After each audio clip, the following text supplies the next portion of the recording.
యదా యదా హి ధర్మస్య గ్లానిర్భవతి భారత అభ్యుత్థానమధర్మస్య తదాత్మానం సృజామ్యహం పరిత్రాణాయ సాధూనాం వినాశాయ చ దుష్కృతాం ధర్మ సంస్థాపనార్థాయ సంభవామి యుగే యుగే.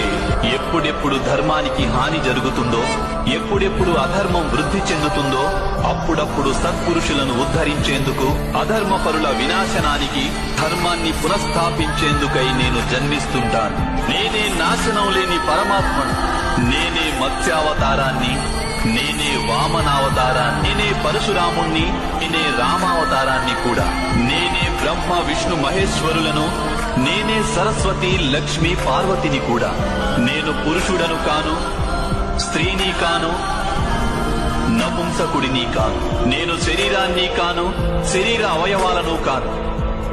నేను జ్ఞానాన్ని, సృష్టిని, చైతన్యాన్ని. నేను పరబ్రహ్మ. నేనే సర్వస్వాన్ని. అలాగే నేను ఏమీ కాను.